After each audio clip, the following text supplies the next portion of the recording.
Everyone नमस्कार। हजुरहरुलाई simple and yummy Nepali फुडमा स्वागत छ। आज म हजुरहरुको लागि नेपाली स्टाइलमा स्पाइसी फ्राइड चिकन विंग्स कसरी बनाउन सकिन्छ भनेर देखाउन गइरहेको छु। यो बनाउन एकदमै सजिलो हुन्छ अनि खादा पनि एकदमै मिठो हुन्छ। चिकन विंग्स बनाउनको लागि मैले लिएको छु 1 केजी चिकन विंग्स।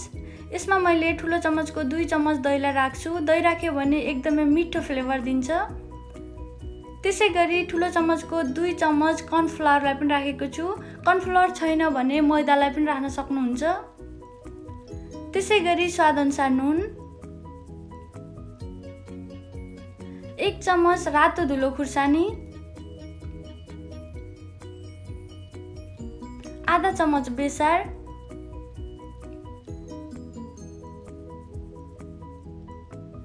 1 चम्मच गरम मसला,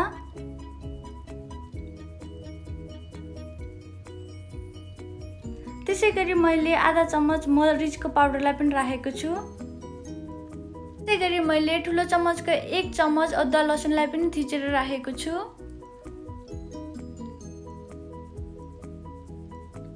त्यसपछि 2 चम्मच सनफ्लावर तेललाई पनि राखेको छु। हजुरहरुले जुनसुकै तेललाई पनि राख्न सक्नुहुन्छ। यो सबै मसलाहरु राखिसकेपछि यसलाई 2-3 मिनेट जस्तो मज्जाले मिक्स गर्नुपर्छ।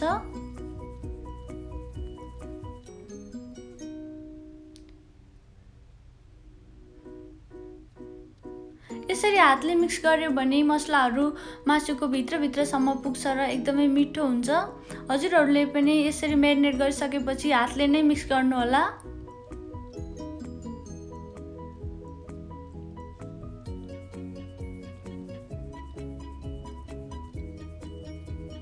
त्यसपछि मैले यसलाई 1 घण्टा जस्तो म्यारिनेट हुनको लागि राखेको छु।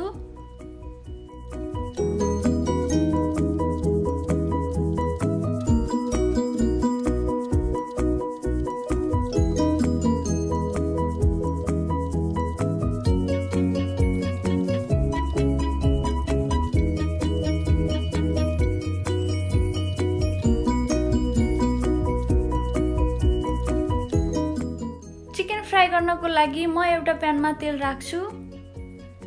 चिकन फ्राई गर्दाखेरि जहिले पनि हामीले तेललाई अलि बढी राख्नुपर्ने हुन्छ। 1 घण्टा पछि हाम्रो चिकन राम्रोसँग म्यारिनेट भएको छ।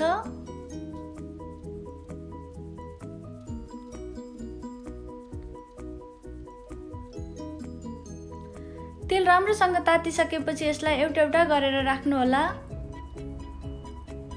मैले एकचोटीमा 5-6 वटा गरेर राखेको छु। हजुरहरुको प्यान कतिको फ्राकिलो छ त्यही अनुसार राख्नु होला।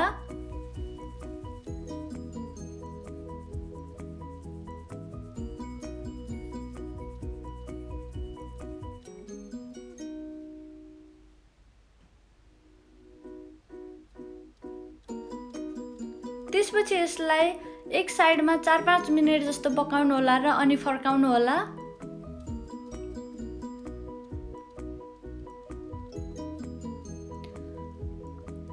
अर्को साइडमा पनि त्यस्तै 4-5 मिनेट पकाउनु होला।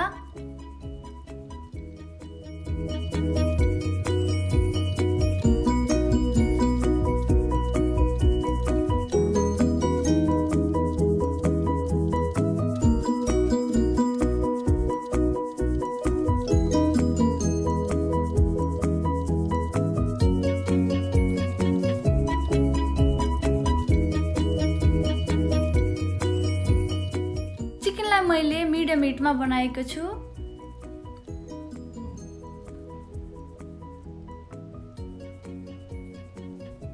चिकनमा एकदमै राम्रो कलर आएको छ। यसको स्मेल पनि एकदमै मिठो आएको छ। हजुरहरुले पनि यसलाई पाकेको नपाकेको एकचोटी चेक गर्नु होला र एउटा प्लेटमा राख्नु होला।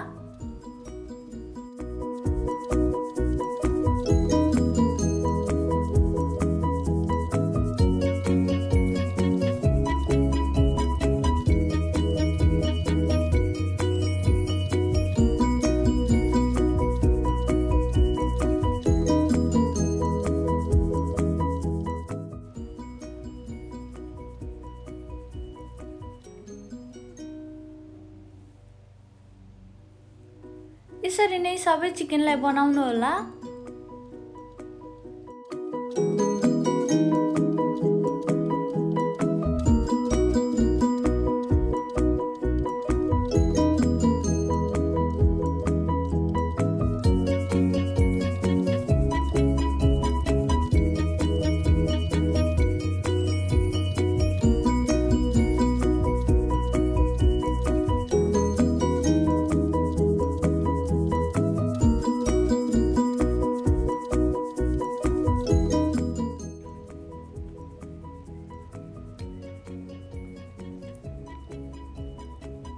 यो पिरो मिठो फ्राइड चिकन विङ्सलाई मैले टमाटोको सससँग यसरी सर्भ गरेको छु। हजुरहरूले पनि यस्तै मिठो फ्राइड चिकन विङ्स बनाएर टमाटोको सस अथवा टमाटोको चटनी बनाएर खानुहोला। हजुरहरूलाई यो मेरो भिडियो कस्तो लाग्यो प्लिज कमेन्ट गरिदिनु होला र लाइक, शेयर, सब्स्क्राइब गर्न नबिर्सिनु होला। यस्तै भिडियो हेर्नको लागि बेल आइकनलाई प्रेस गरिदिनु होला। Thank you.